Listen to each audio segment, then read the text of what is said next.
ఏ శుభకార్యానికైనా శుభారంభం. So పోతే ఇందాక ఆరాంశి చెప్పిన దానికి నాలో ఎనర్జీ తెచ్చుకోవటానికి ఒక వ్యక్తి కారణం, ఆయననే ఇన్స్పిరేషన్గా తీసుకున్నా. ఈజ్ ఓన్లీ పవన్ కళ్యాణ్ గారు.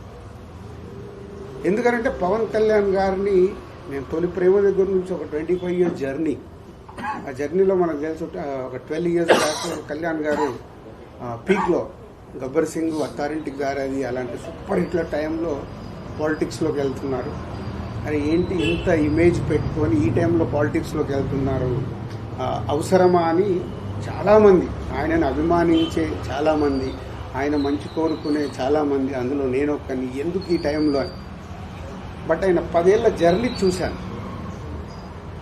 వెళ్ళారు, ట్రై చేశారు, వర్కౌట్ కాలే, అలాగని వదిలిపెట్టలా. వచ్చారు, మళ్ళీ సినిమాలు చేశారు, మళ్ళీ వెళ్ళారు, మళ్ళీ ట్రై చేశారు. ఫస్ట్ ఆంధ్రప్రదేశ్ తెలంగాణ విడిపోయినప్పుడు ఉమ్మడిగా వచ్చి వాళ్ళు గవర్నమెంట్కి సపోర్ట్ చేస్తూ ఉన్నారు. సెకండ్ టైము రాలేదు. అంటే ఒక 10 years ఆయన జర్నీ చూసా. వెళ్ళారు, వర్కౌట్ కాలేదు, వెళ్ళారు. సో ఫస్ట్ టైం వర్కౌట్ చేశారు, సెకండ్ టైం వర్కౌట్ కాలేదు, మళ్ళీ ఇప్పుడు వెళ్తున్నారు, వెళ్ళారు. ఏంటి అని ఒక ఎగ్జైట్మెంట్లో ఆయన విజయం, కూటమిలో 21 seats గెలిచినప్పుడు ఆయన విజయం కనిపించింది. ఈజ్ ద గేమ్ చేంజర్ లాగా కనిపించాడు.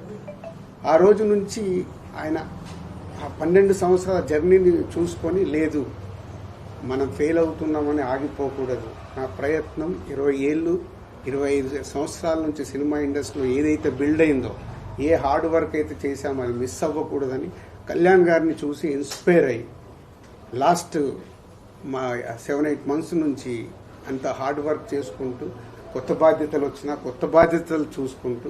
సో మీ అందరికీ తెలుసు నా డ్రైవ్ ఎలా ఉంది. మీరు అడిగితే కూడా టైం ఇవ్వలేక, మీరు ఏదైనా ఇంటర్వ్యూకి అడిగినా సార్ మాట్లాడదామన్నా టైం లేదు, దానివల్ల పరిగెత్తుతూ ఉన్నాను. సో ఓన్లీ సంక్రాంతి రిజల్ట్ తర్వాత ఇంకా ఆ ఎనర్జీతో మిమ్మల్ని కలుస్తాను. ఆఫ్టర్ 14 మళ్ళీ ఒకసారి మీ అందరిని పిలిచి సక్సెస్ఫుల్ షేర్ చేసుకుంటాను. పవన్ కళ్యాణ్ గారు అక్కడ టికెట్ల రేట్లు ఇచ్చినప్పుడు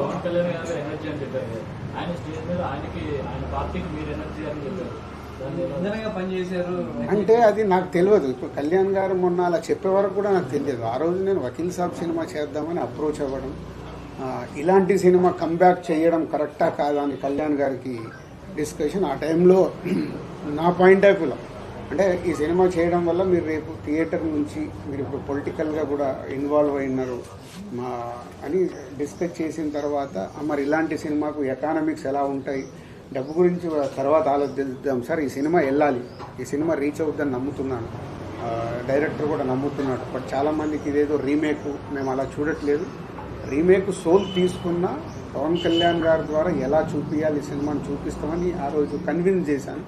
ఆయన నమ్మారు. దాని తర్వాత ఏదో ఫైనాన్షియల్గా మాట్లాడుకున్న తర్వాత ఓకే సార్ అని నేను వచ్చేసాను.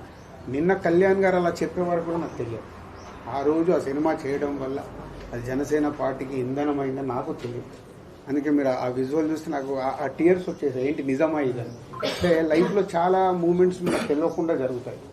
బట్ ఆ కళ్యాణ్ గారు అది గుర్తుపెట్టుకొని అలా చెప్పడం అనేది ఆయన కాళ్ళకు దండం పెట్టాలంటే.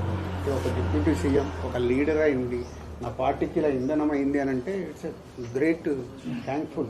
మామూలుగా అయితే ఎవరు చెప్పరు, ఎందుకు చెప్పి, బట్ ఆయన అంత పబ్లిక్గా చెప్పాడంటే ఆ సినిమా నా పైన ఉన్నది, ఆ రోజు జరిగిన మూమెంట్కి ఆయనకు పాదాభివందనం. లాస్ట్ టైం మిమ్మల్ని టీజర్ తర్వాత నేను క్వశ్చన్ అడిగాను. ఇప్పుడు రామ్ చరణ్ గారు గ్లోబల్ స్టార్, ఈ సినిమా ఎంతవరకు ప్యాన్ ఇండియాలో కానీ మిగతా మార్కెట్స్లో కానీ ఎంతవరకు వర్క్ అయ్యేది ఉంటే మీరు అందరూ ఇప్పుడే టీజర్ రిలీజ్ అయింది కాబట్టి ఇంకా చూడాలి ముందు అన్నారు. ఇప్పుడు ఆల్మోస్ట్ 2 రోజులు 3 రోజుల్లో వస్తుంది. ఏమనుకుంటున్నారు అదర్ మార్కెట్స్లో మీ expectations? First pan India everywhere reach అవుతుందండి. ఏ రేంజ్లో రీచ్ అవుద్ది అనేది ఇప్పుడు తెలుగు స్టేట్స్, మన తెలుగు వాళ్ళు ఉన్న దగ్గర అయితే is going to is extraordinary నా ఫీలింగ్.